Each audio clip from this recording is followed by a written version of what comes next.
today I am going to teach you some applications of Euclid's lemma. ठीक है? In last video I told you that I will teach in next video. So today I have started and I will try to make you understand nicely. First of all, you have to understand about Euclid's lemma. What is Euclid's lemma? ठीक है?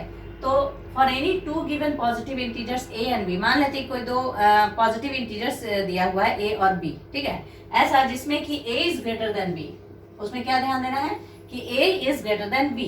तो a is greater than b है तो उसमें whole number q and r exist. q और r whole number हैं जो इस तरह से एग्जिस्ट करते हैं कि हम लोग a और b को इस टर्म में लिख सकते हैं. क्या लिखेंगे? a is equal to B Q plus r, ठीक है, where q will be quotient and r will be remainder.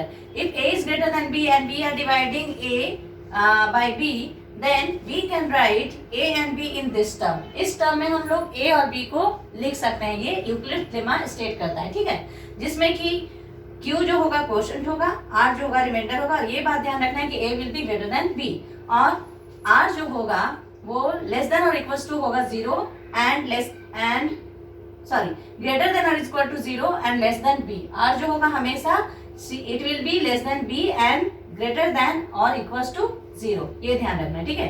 ये इक्वल टू यहाँ पे नहीं, ठीक है. अब दूसरा क्या है एप्लीकेशन यूक्लिड्स लेमा का? यूक्लिड्स डिवीजन एल्गोरिथम, ठीक है. आपको क्लास 10 में यूक्लिड्स लेमा से आपको HCF निकालने का क्वेश्चन बहुत ज्यादा आता है. तो यूक्लिड्स डिवीजन एल्गोरिथम को अप्लाई करके हम लोग दो गिवन इंटीजर्स का HCF फाइंड आउट करते हैं, ठीक है. तो क्या है, इसमें कुछ स्टेप्स होते हैं, उसको आप लोगों को ध्यान देना होगा.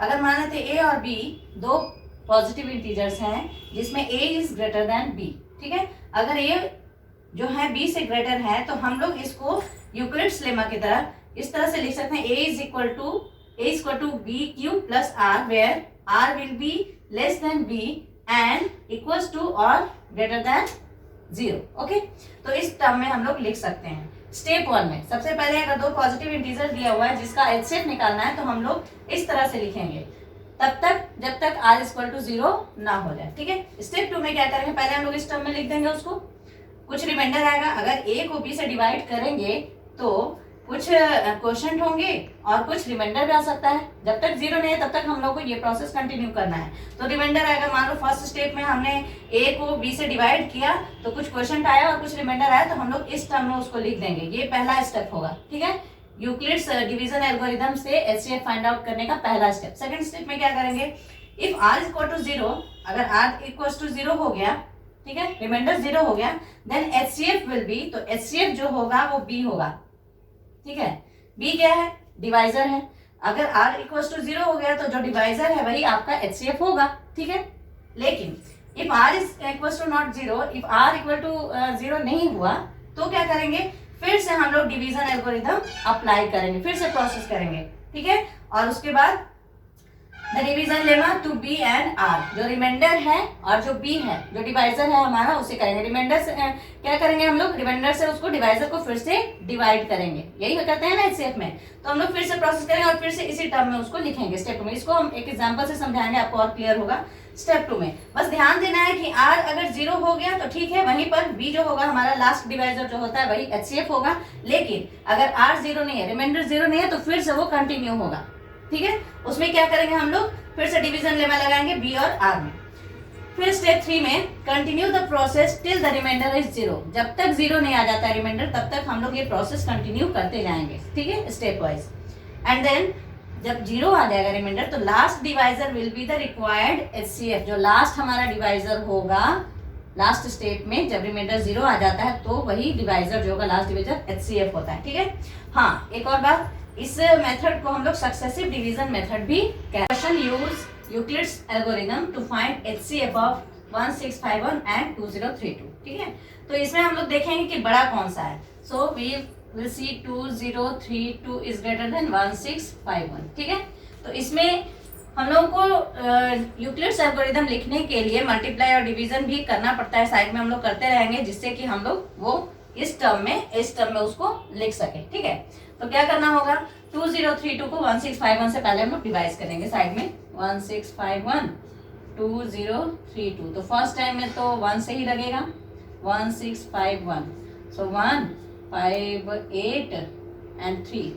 381 will be remainder and quotient will be 1. Now we will write in this term. Euclid's lemma term we will apply here. So what we will write? A is equal to BQ plus R. तो क्या लिखना है? Dividend. हमारा dividend क्या है? 2032 is equal to divisor into quotient 165 means B into Q. BQ के term में लिखेंगे A is equal to BQ plus R. तो B हमारा ये है और Q ये है और R ये है. ठीक है. तो B into 1 plus 381. This will be first. ठीक है. तो ये हो गया फर्स्ट. यूक्लिड्स एल्गोरिथम से हम लोग HCF फाइंड आउट करने की कोशिश कर रहे हैं. तो ये हो गया 2032 is equal to 1651 into 1 plus 381. ये हम लोग लिख रहे हैं इस टर्म में. ठीक है. इस टर्म में लिख रहे हैं A is equal to BQ plus R.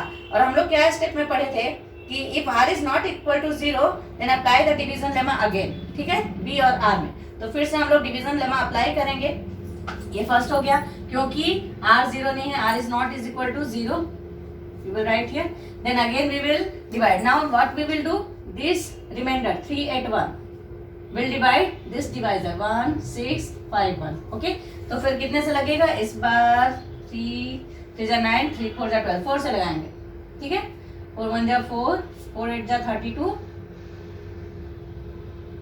and 4 3 12 15 1 5 2 4. So 7 and it will be 4 2 and 1 127. Again this is our quotient and this is remainder. Again remainder is not 0. So what we will write? Again we will write in this term A is equal to BQ plus R. A will be this time A will be 1651. 1651 equals to 381 into 4 B into Q. 381 into 4 plus remainder is 127. What did I say? Sidewise we will do division so that we can write here easily. Okay. Means that much big calculation we cannot do now ourselves. We cannot keep in mind that big multiplication. That's why we will have to do here. So this will be step 2. Again R is not equal to 0. So again according to step 2 we will apply the division lemma to B and R. Okay. So here we will write R is not equal to 0. So again we will apply this. Then this time this R will divide 127 will divide this 381. Okay. Then this time it will be 12 3 36. By 3 it will go. 7 3 21 and 3 2 6 7 8 3 1 3. Okay. This is remainder is 0 now. So this time remainder is 0. So again we will write here 381. This is A. 381 equals to B into Q 127 into 3 plus 0. Remainder is 0. Okay. So we got this step 3. Now we got remainder is 0. So we got HCF. So we will write like this at last. HCF of, we have to find of these two numbers. Now HCF of 16512032 is equal to last divisor. What is written in last step? Continue the process till the remainder is 0. Last divisor will be the required HCF. What is our last divisor? Last divisor is 127. So it will be required HCF. So like this you can find out HCF of large numbers by using Euclid's algorithm.